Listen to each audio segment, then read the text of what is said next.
the entertainment highlight of the week. Red Ray Gun Limited presents The Benji and Nick Show. Hello. Hello. Hello. Good morning.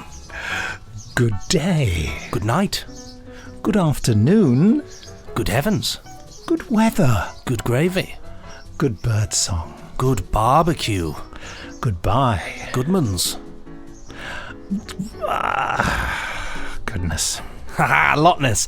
How'd you like them apples? Say goodbye to your streak today. Ha. Well, to be quite frank, there was the internet dropout, so I didn't hear what you said, so I was put off mid-stroke. Yeah. Poor Anyway, worker always blames his tools, Nicholas. And where was the tool? Anyway, that was the Loch Ness game. It's not about Loch Ness, and it's not a game. But this is the Benji and Nick Show, your number one podcast for cult television. TV from the past, TV you might remember, TV you might want to forget. And what are we covering today, Nick? Well, we're chatting about Stingray, the pilot episode, now available on BritBox, which is what inspired us to do it, along with Jamie Anderson, who suggested it. And Jamie Anderson he'll be appearing later, no doubt with some views on the subject, since his father, Jerry Anderson, wrote and produced it. I'm really looking forward to talking about Stingray, having watched it again. Wow. In a moment, your emails sent to podcast@nicholasbriggs.com. But first, the Benji and Nick Show is proud to be sponsored by The Village Shop, the online e-store run by the Unmutual website and Coit Media Limited. Your number one shop for all things Prisoner, Danger Man and Patrick McGoohan, including DVDs, Blu-rays, books, CDs, audio dramas, clothing, photos, homeware and gifts. Lovely. New items are added weekly. Yes. The Benji and Nick Show listeners can enjoy a 10% discount on all purchases by using the code LOCHNESS10, all capital letters there, no spaces, at the checkout. That's a number 10, by the way. A further donation will also be made to Hope House Children's Hospice at no cost to you. The address is www.theprisonershop.co.uk, and when you go onto that, it will actually display the village shop at the top, but I can assure you, you are in the right place. Yes. So I have a quick look at it and see what's going on there. Do you want to tell them about the additional discount as well? I would love to, as there is an additional offer that if you put in the code Eye of Time, all capital letters and no spaces, at the checkout you can get 40% off of a 50 years of The Prisoner, a DVD of the Elstree Studios event featuring interviews with directors Alex Cox, John Howe and Chris Rodley, series crew members John S. Smith, Tony Sloman and Ian Rakoff, and a devilishly handsome chap called Nicholas Briggs, plus others. So there we go. What have you got for us, Nick? Well, actually, just a really obvious thing. Danger Man, the complete collection DVD box set. Dangerman, that's right. A series that made Patrick McGoohan a star. Filmed between 1959 and 1965. McGoohan portrays Secret Agent John Drake. Later episodes were rebranded as Secret Agent Man in the US. Secret Agent Man. Secret Agent Man. Yeah, the gun. You know that song? They used the theme of it in the Austin Powers first movie. Did they really? The American theme for Danger Man was a song, Secret Agent Man. Dun, dun, dun, dun. Well, sounds well. I'll have to listen to that again, I think. Yeah, I suppose in America, if you said Danger Man, they just thought he was just dangerous. Like, you just bump into dangerous things. Mun. Yeah. Yeah, no guns and no girls, super spy. Every episode of both the half-hour and hour series are included in this stunning 19-disc set. I must admit, I've got the set with all the hour-long episodes where John Drake became English because in the half-hour episodes, he's American. So that's really weird. That is true. That is weird, isn't it? But it's very the hour-long episodes, all black and white, apart from the final two-parter sort of feature-length one, which is in colour. They are such tight little spy stories. They're great. They really are great, and I thoroughly recommend Danger Man or Secret Agent Man. Anyway. Also, you might like to have a look at nicholasbriggs.com. It's my site, funnily enough. And I don't know whether we explained who we were earlier. We usually say, I'm not Benji. And yes, I'm not Nick. But anyway, People probably worked that out by now. Yeah, my site, nicholasbriggs.com. If there's anything you fancy buying there, have a look. What I've been doing the last few weeks is really passive-aggressively complaining about the fact that no one ever buys anything there. And every time I complain... People actually buy something. So consider this me complaining again. So thank you to those of you who've been buying my book, The Dalek Generation, and some photographs and an art print as well. So there's all sorts of things. Go and have a look there. But I shall plug it no more. Who wants to start off the email? Shall I start them off? Yeah, go for it, my friend. Okay, these were sent to podcast@nicholasbriggs.com, if I could but remember. And this is from Jessica Mathis. Now, you'll like this. A question for the podcast. It was sent on the 3rd of May in the year 1308. Hi, you've often mentioned Jerry Anderson Productions, but I was wondering if you were familiar with the late 80s live-action model TV show Tugs from the producers of Thomas the Tank Engine and Friends. Benji, you... Certainly am, yes, very familiar with it. I used to own pretty much all of the props for it. Had a part ownership in it. Yeah, they were offered to myself and a couple of other people who all clubbed together because the props were found. They were clearing out the Shepperton Studios backlot, as it were, and going through and stuff. And the props were in there, and they were going to be chucked out. And a fantastic chap, I think his name was Richard Talbot. He retrieved the props and he just had them in the back room for years and was just doing a little bit of work on them here and there, but he couldn't keep them. So we bought them off him, and they now reside at the Midland Railway Centre. I'll just double check if that's true. By the way, Jess carries on and says, unlike Thomas, it was darker in tone and featured cast like the late Patrick Allen in the Tug. And late Timothy Bateson. Who was Timothy Bateson? He was in The Key to Time as Binro. Oh, amazing. Binro. It only ran for one series due to Television South going bankrupt. Could Big Finish ever consider doing an audio series based off it? No. I don't think it would be. I mean, the thing about this is an interesting thing actually with Tugs. Tugs was a massively expensive program to make. Each model cost absolutely thousands of pounds. I mean, it's unbelievable.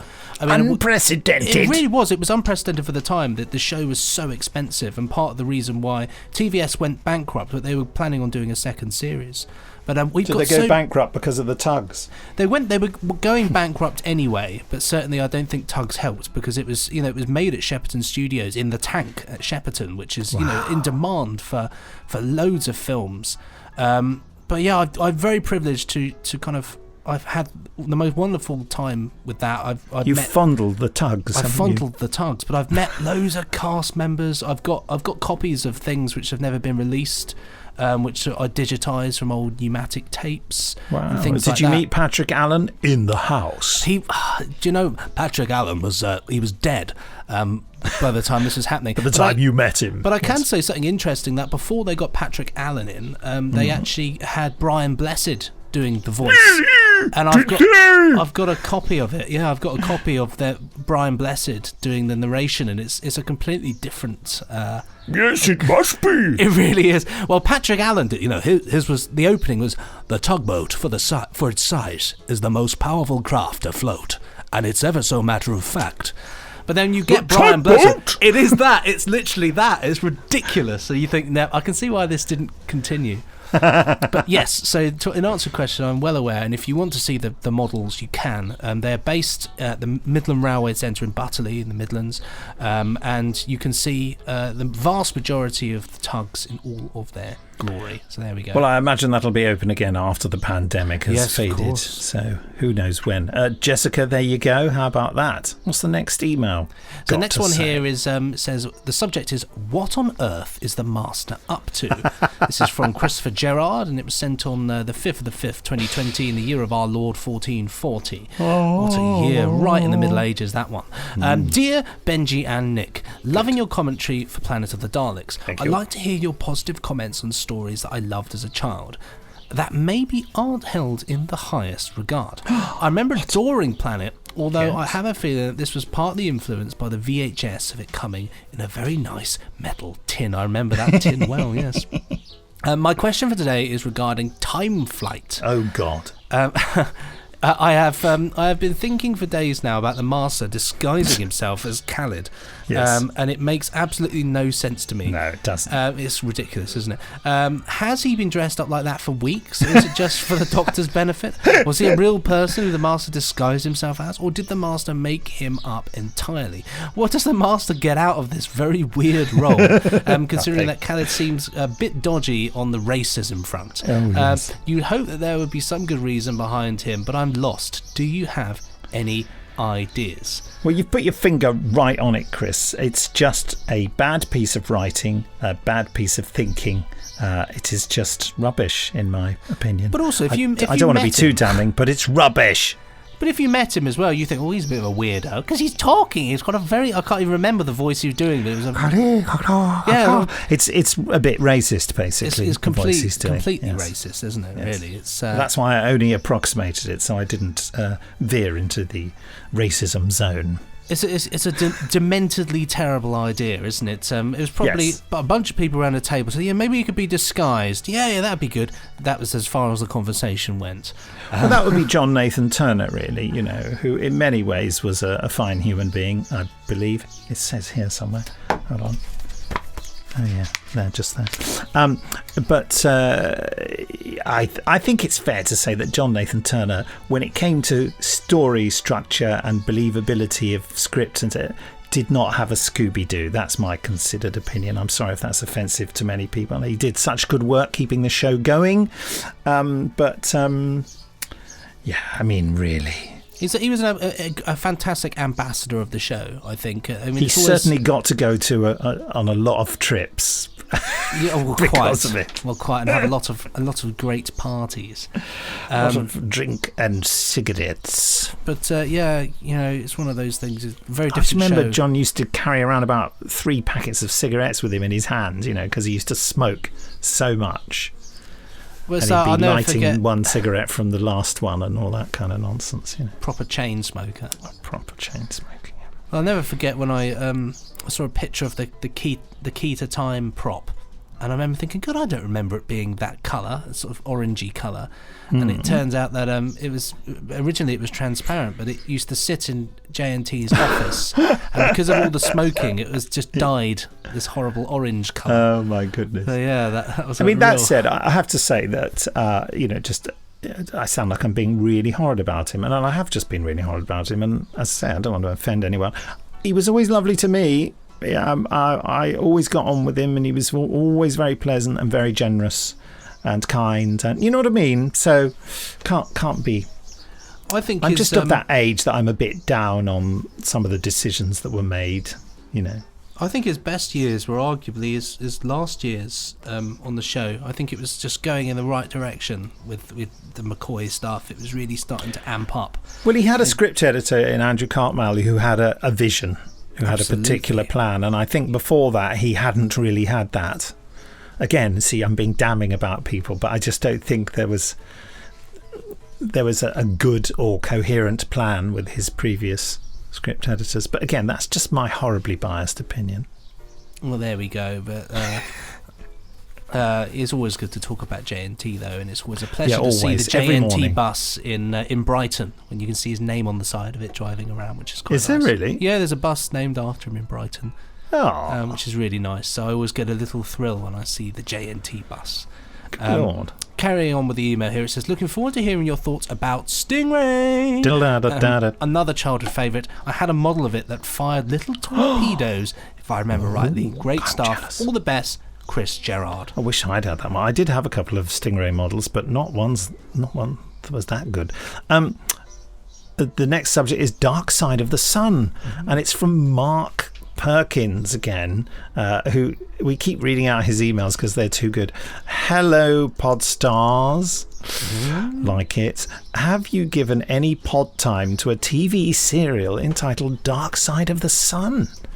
This is nothing to do with the Terry Pratchett novel. I didn't even know there was a Terry Pratchett novel called Dark Side of the Sun. That's how ignorant I am. But is a strange supernatural gothic thriller shown in the early 80s on the BBC. Now, Benji, do you know about Terry Pratchett's novel or indeed this TV series? I've heard of the Terry Pratchett novel, but I've not heard of this series. I'm just looking it up now, actually. It's been forgotten by most people, I think, as by then viewers were getting tired of those Who Paid the Ferryman type dramas set in the Mediterranean. But it has lived on in our family for one major reason. When it was on, my future wife and I were hooked, but just before the final instalment, she realised she was going to miss the last episode, as she had a parents' evening on the date of the last show. She was a teacher. In the pre-home video recorder age, there was no alternative but to miss it. Fast forwards, exclamation mark in brackets, to her 60th birthday, and what had her loving husband found on eBay? Of course, it was a DVD of the show. And so we sat down to watch, so she could finally see the last episode. We loved it, although didn't understand any of it. The whole show was a strange combination of thriller and Greek island tourist information. I suspect they did a deal with Thomson Holidays. Gorgeous location shots combined with cheap BBC studio interiors. We know it well. Just go and watch Paul Temple or The Lotus Eaters for other examples of this genre. Perfect 80s TV. There was a massive shock at the end of the first episode. No spoilers. What, someone got an electric shock? I don't know. Which I think was unique to TV dramas up then. Back then, up till then, maybe. Toodle pip! Mark, friend of Fenella Perkins. Just to remind you that Mark Perkins was given a competition prize of a voicemail from Fenella Fielding from a radio station. Anyway, and of course, this was sent from Mark's Samsung Galaxy. Other milk chocolate bars are available. Smartphone. Can always rely on Mark for a good email. Will he feature in the next podcast? Who knows? Or will someone else write in to recommend an interesting series that we may not have heard of? That's brilliant. Have you looked it up, Benji? I have looked it up. Yeah, it looks surprisingly difficult to get on DVD. I think eBay is the only option at this point. Good It Lord. looks interesting. Peter Egan as the main character. Wow. Got I've met Michael and worked Sheard in it. Michael Sheard? Patrick Mower. Emily Wow. Richard. Yeah, I don't know her. In writing for The Guardian, TV critic Nancy Banks-Smith said, "I don't understand any of it." What a recommendation. But in The Times, Dennis Hackett says that he enjoyed the scenery and special effects, but was less impressed by the rest. So interesting there. Well, it sounds like it's a bit like the Juliet Bravo situation in terms of availability, because Juliet Bravo is massively expensive. Apart from the first series, it's massively expensive to get hold of because the DVD stock of it was in those fires during the riots back in the whenever it was, the early 2000s or when. I don't know. When were those riots? You know, lots of warehouses got burnt to the ground, and a lot of them contained DVDs. Didn't Aardman Animation all get burnt down as well? Vast majority of it, Grommet was got melted. Destroyed, So all of the rest of Juliet Bravo is really hardly available at all because it wasn't a big seller, I presume, and they weren't going to repress it. And probably this Dark Side of the Sun as well. Just gone. Yeah, that's sad, isn't it? It's gone. It's gone. I mean, it's not going to be long before these things end up on some form of platform. It's so good to see so many things like BritBox and Amazon Prime uploading a lot of older programs. Yes. To download and buy, which is brilliant. Yes. I'm not so keen on Amazon, but I'd like to see it on BritBox. Oh, definitely. Quite. That's good. Which reminds me, Rick Davey has sent in an email about BritBox, and I really must read it out. But maybe next time. I'll do it next time. Sorry, Rick. I keep forgetting because you don't send them to the right address. You fool. You old fool. All right, then. Shall we have a quick non-commercial break while we connect to Jamie Anderson?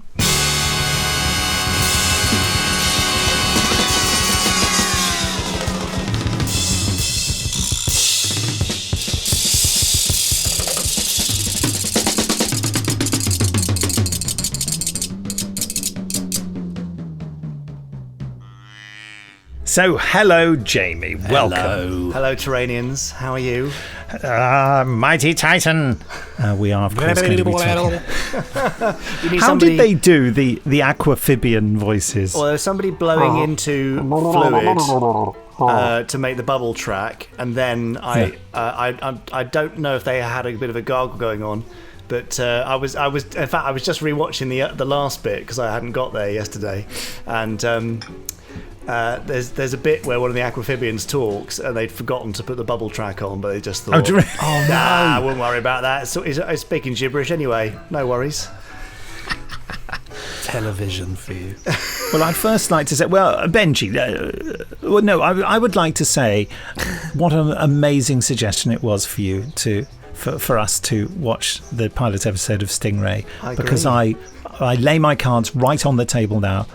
I thoroughly enjoyed it, and I enjoyed it. I mean, I've always loved Stingray, but I enjoyed it far more than I thought I would. I thought I'd kind of cringe at it and think it was a bit naff and a bit silly, and of course it is a little bit naff and it is a little bit silly. It's for kids, but my God, it's well made, isn't it? I completely agree with you. Oh, there you go. There's the summary. Goodbye, everyone. Goodbye. I wonder, Benji, whether you could completely agree with some more detail. Well, I was going to let Jamie was speaking at the same time, so I wanted to get his comments first. Oh, I see. Well, do you know what? I enjoyed it far more than I thought I would. It's probably about 10 plus years since I last saw the Stingray pilot. Yeah. And it was so fun and so nice to watch it with fresh eyes. And there are so many lovely and so many really weird touches throughout, which... Name them. All of them. Yes. Well, what's lovely? Sometimes it's the same thing that's lovely and weird. Like, I think one of the reasons it's still so enjoyable is because it takes itself so seriously, but not in an up its own bum kind of a way. You know, the setup of Stingray and the way they kind of try and lay out how it all works, and the World Security Patrol. I don't know what the World Security Patrol were doing underwater, if it's the jurisdiction of the World Aquanaut Security Patrol, but it doesn't matter, because there was even up front there, that moment where the World Security Patrol's sub is sunk, and you cut to these three people in a boardroom stood awkwardly around one corner of a table, and they go, "This is a job for the wasps." And then we must explain what that is. Call the World Aquanaut Security Patrol. It's just so lovely. And the kind of things like the music cues that are... what's the word? Diegetic? Non-diegetic? Yes. Non-diegetic. Diegetic, yeah. Atlanta, non-diegetic. Now I've forgotten. Plays a cue, which is obviously is a musical cue, but it's like a drum beat soundtrack, which means Stingray's got a launch now. Yeah. And that's so weird. But great. And it doubles up when it's time. Yeah, it's brilliant, isn't it? Yeah. It's fabulous, I think, in the sense. So I came down and I had a terrible night's sleep, and I woke up and I thought, I'll watch this, and so I sat down and I wasn't mentally really in the state of mind to watch anything, but I thought I'll just watch it. We'll better do it. And I just found myself, I was sitting there, thought, this is just so wonderful, it's just so lovely, and there's something about it as well. I think arguably, in terms of its design, out of all the kind of shows that your dad did, this is the most, dare I say it, cartoony in terms of the sort of the way the characters are, and certainly the design of certain things, but it's just gorgeous. There's just something so lovely about it, and it looks so classy, as you know, as we were saying earlier. There's an element of class and real craftsmanship to this. I mean, I was rewatching the exit from the launch tube bit where you've got that bubble blast. Yeah, and it's the first time I've really stopped and rewatched it a couple of times and to see how they did it. Because obviously Stingray isn't in the water, so you know where does that come from? And there's a lovely kind of cut out bit of set piece in the foreground from which hides the bubbles being blown out. But things like it's a lovely little touch, that, isn't it? Oh, it's gorgeous. But all those underwater shots, I think, are so beautiful and so convincing, really, bearing in mind what they were really doing, shooting between the tanks. And there are great bits like when up front that sub is blown up and the fish in the foreground don't react at all. You'd think with an effect shot going off in the background they would, but yeah, maybe they already deafened them by that point, and the fish just another exploding submarine. Yeah. But just having the fish full stop, I mean, that impressed me. Yeah. I've not seen this in a long time, and strangely enough, the vast majority of my memories of Stingray come from having a Stingray annual book, and so it was more. I remember it more as pictures than I do anything else. But seeing it and seeing the fish, so there's just that level of like, this is. They've really gone to town and sat down and kind of thought, how can we pull this off in a way that actually looks good, as opposed, because you could have done it, just shining sort of lights around and maybe having things waving around, but they've really like they did in Doctor Who quite often. Yeah, exactly, just that sort of light reflection. But really, there's just so many little tiny, and it's the small touches, I think, like having the fish tank and blowing bubbles and that makes it just look that little bit better, that little extra, and I think that it really shows on this. That I remember being absolutely flabbergasted when I finally discovered, as a slightly older than a child person, that it wasn't shot underwater. I kind of felt betrayed by the level of trickery. What? These are puppets? I'd suss that. But although of course I didn't think of them as puppets, and that's the funny thing, because the strings are so obvious in this, and you see not only strings pulling things, but sort of strings that aren't being used settling down. But it didn't affect me much, because I realised, because of the age I was when I first saw Stingray, this sounds so sad, I regard these as real people. I see, in my mind's eye, I see Troy Tempest with a flexible face, and you know what I mean. I have a complete idea of them as moving, flexible human beings, and that just takes over when I watch this. It's weird, isn't it? It is. I think that's part of the appeal of all these shows, though, in the sense that the imagination does take over, and now with CGI, computer graphics, it's so easy to kind of anything that's not computer graphics, children will regard as kind of old. But watching this at the time, and this is essentially, I think, the CGI of its day. It's just mind-blowing things that you would never normally see. Yeah, and super creative solutions to effects-based problems. All of the underwater stuff, explosion bits and pieces, all those. And I think Stingray probably, of all the shows, had the most troubled and prolonged development phase in terms of getting the look right. Oh, really? Well, because they were shooting in colour.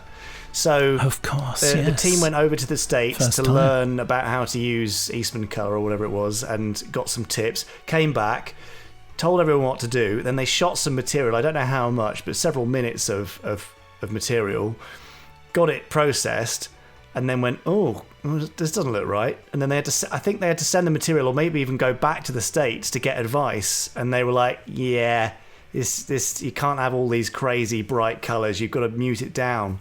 So it was going to be even brighter and even more cartoony. And they had to tone it down for getting it to work on the film properly.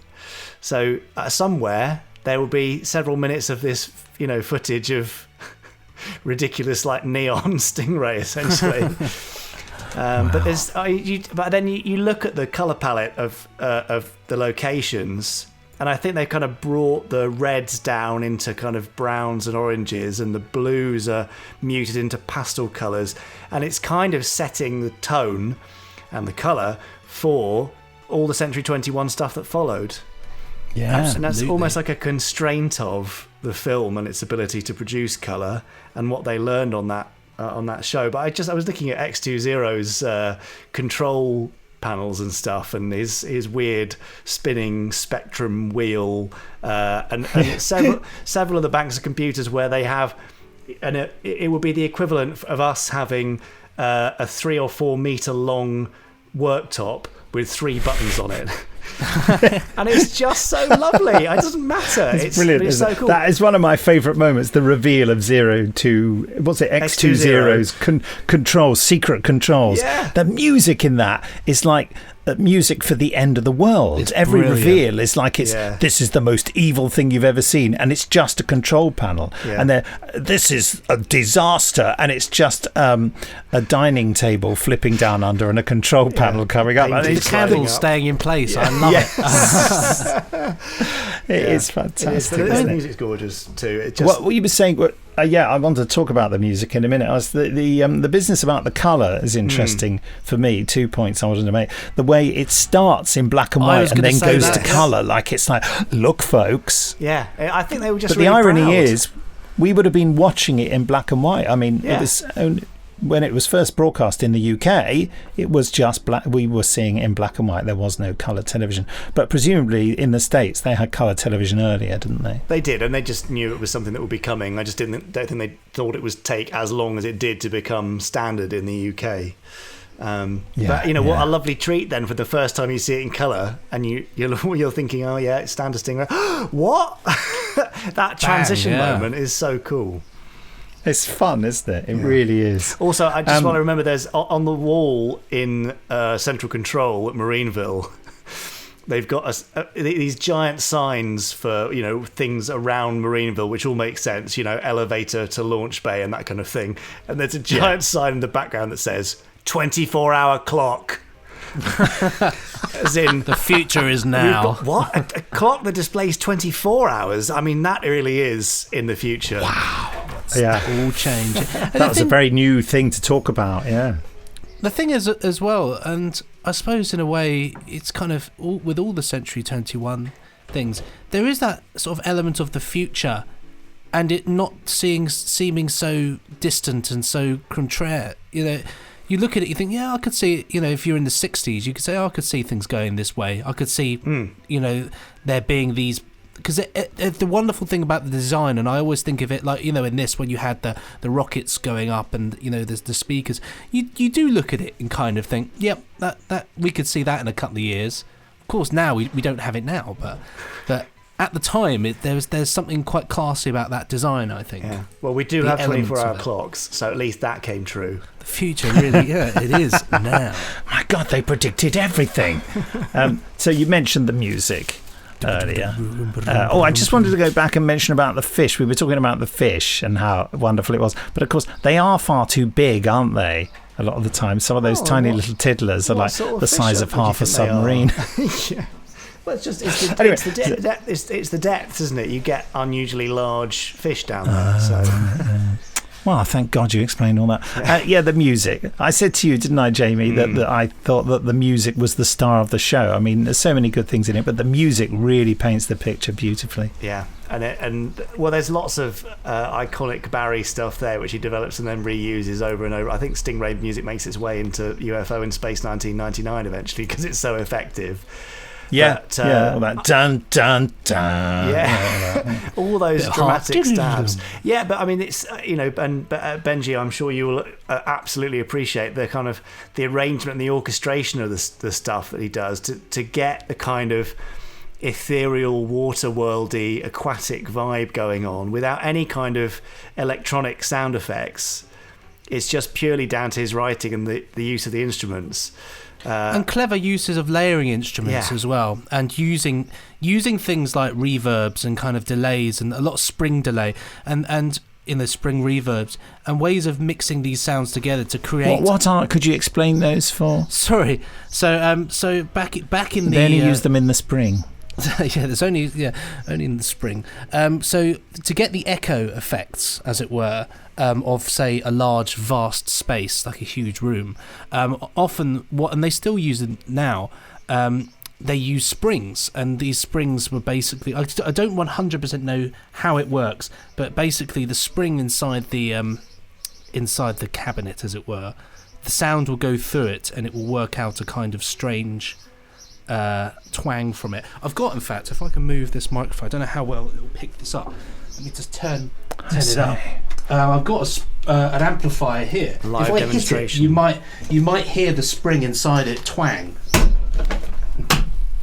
No. No. The answer to that one. But, Just sounds like you're hitting a piece of wood. I am just hitting a piece of wood, but basically it's This was the highlight of the podcast. the spring creates it. So what I was basically saying is that he was using technology to create this kind of otherworldly, unearthly sound through his work.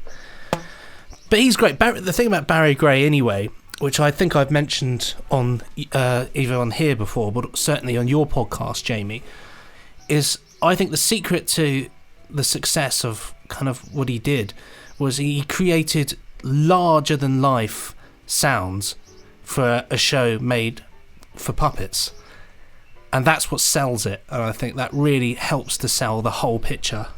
Yeah, because it's kind of not silly little plinky plonky music. Oh, it's really serious stuff. It's like this is the end of the world sort of vibe, as opposed to, oh, look at that little cute little fish that's swimming around, Oh, definitely. It's so full-blooded, isn't it?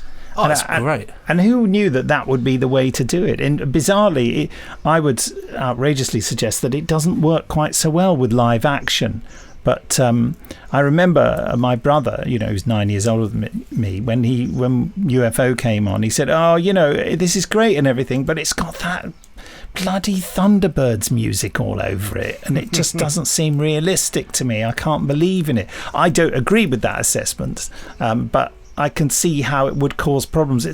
Barry Gray's orchestra had a particular sound that I don't think I've ever heard that sound in any other context. Yeah.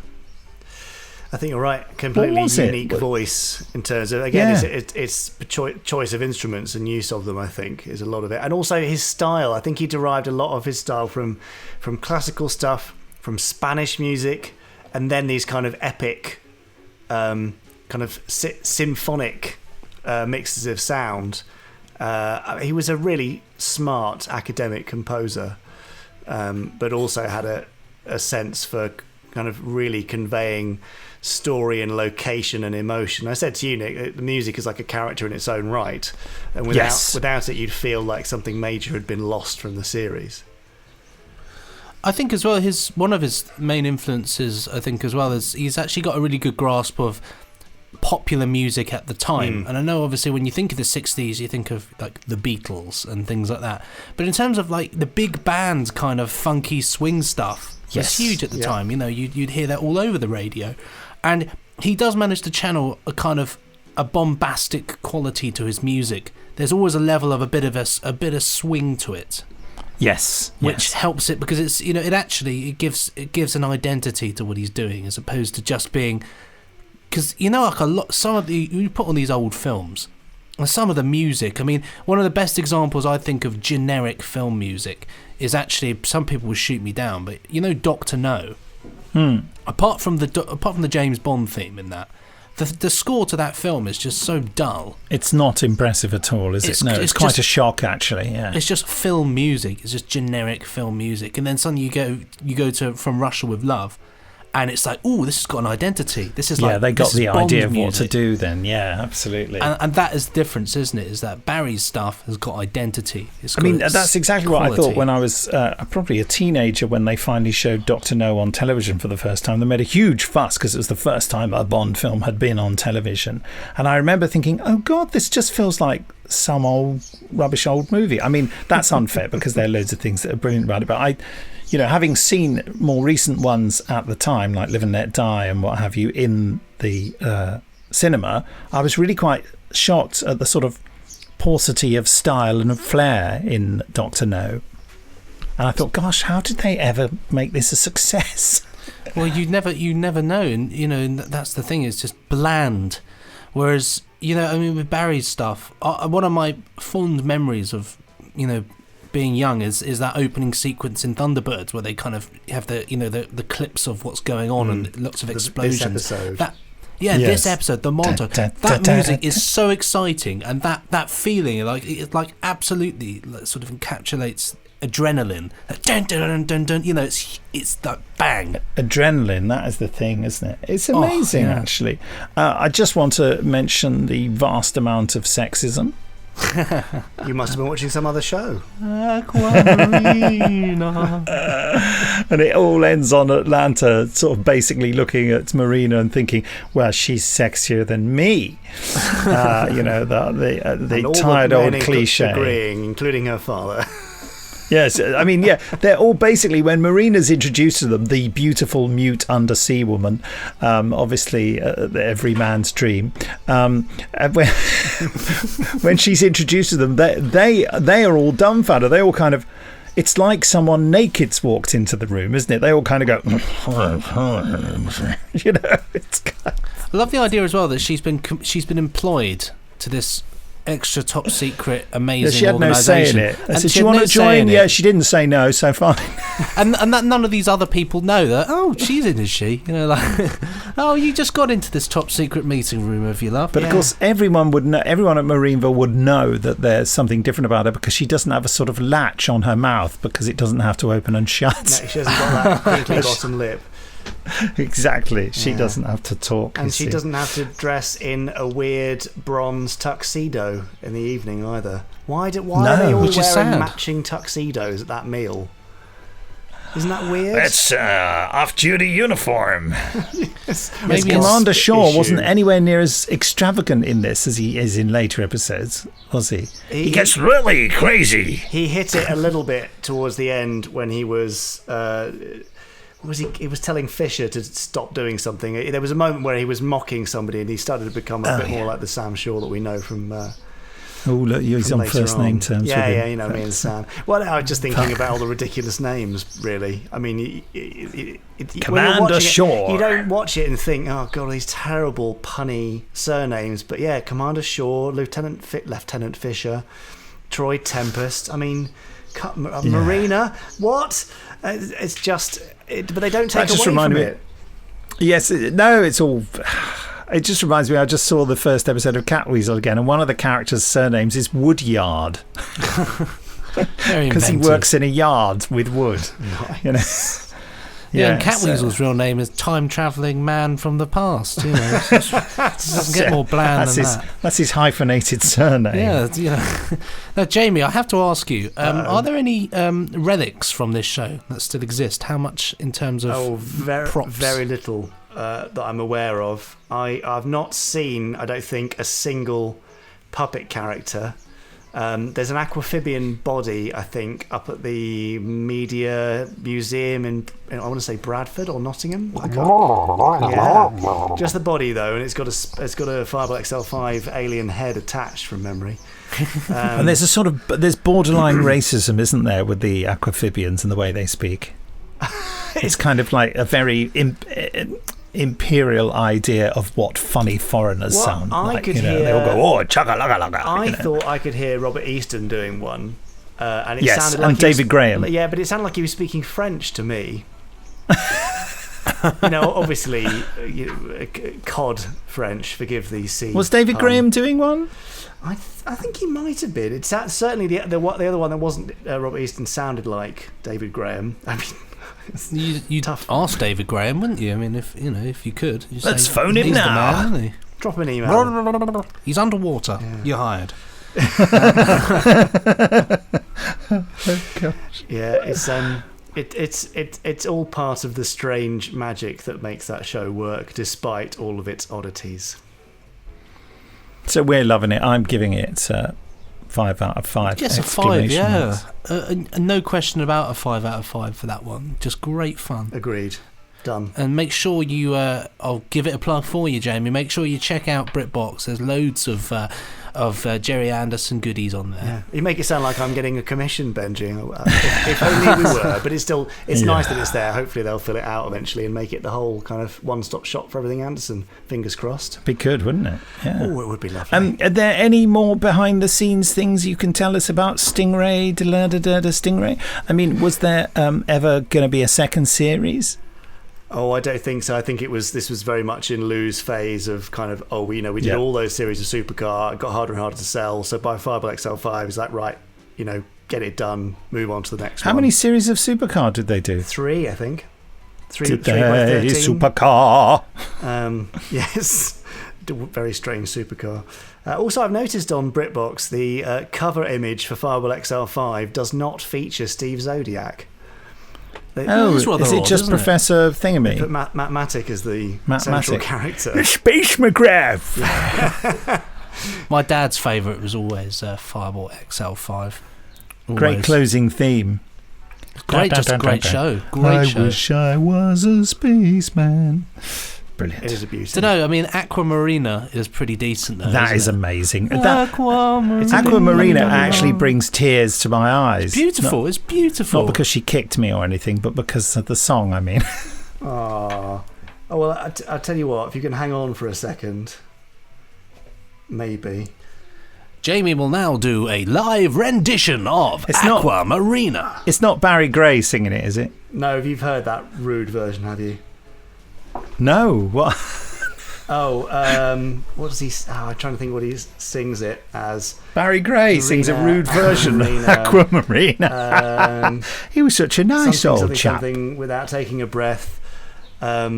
Marina, if you could have seen her, one thing's for sure, she would never talk you to death, was his slightly 1960s interpretation of the potential lyrics. I don't think I'm going to be able to find it, unfortunately. I have Crispin Morel played a beautiful piano-only version of Aquamarina, which we played at Dad's funeral, and it's just so, if you want a version of Marina that will make you cry, that's it. So I'll try and find that. I remember I've heard that. Oh, it's beautiful. Yeah. Was it because you enthrall me so? That's my favourite line. What does it rhyme with? What does enthrall? Because you enthrall me. I can't remember what the lyrics are. Isn't that terrible? I'm going through it in my head. Your magic to me a beautiful mystery. I'm certain to fall, I know, because you enthrall me so. That's it. Hilarious. Isn't it lovely? Just looking at all the Thunderbirds episodes that are up on BritBox, they've got some pretty decent ones. They've not got Attack of the Alligators though, which is and there's only disappointing. 10. Why put up only 10? I still don't understand that.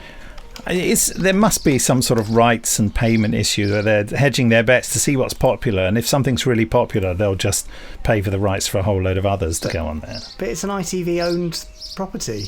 You can just stick it up there. Oh, I don't get it. It's weird, isn't it? I don't know what they're thinking. What are they thinking? Are you thinking? I suppose for next time round, we should select something else from this new selection from BritBox. What do we want to do? I think Press Gang would be fun. I knew you were going to say that, Benji. I just think Press Gang is... All right, we'll do the first episode of Press Gang, shall we? Press Gang. Prescott. Either that or Woof. I'm not watching Woof. I'm not watching Bernard's Watch. I'll say Woof, but Woof. I'm not watching it.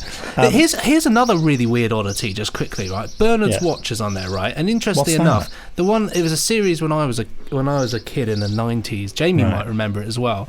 So I was already in my 30s, yeah. It was about this like a young boy who basically finds this watch that means that he can stop time. Oh yeah, he can stop time in its tracks. But That's weirdly on enough, there. the only episode they've uploaded is one which doesn't feature Bernard. It's series 3 they've uploaded with a girl instead of Bernard. So the series is called Bernard's Watch. This episode doesn't even feature Bernard. What, does it feature his watch? It just features a girl called Karen who finds the watch in episode 5. So that's it. We're going to do Press Gang episode 1 next time. Jamie, thank you for joining us and giving us your Anderson insight. Thanks for having me and my insight. Should we get close to the microphone? I just want to remind everyone to email us at podcast@nicholasbriggs.com. But for now, for me, goodbye. And from me, goodbye. Goodbye, Terranians. Try Timecast.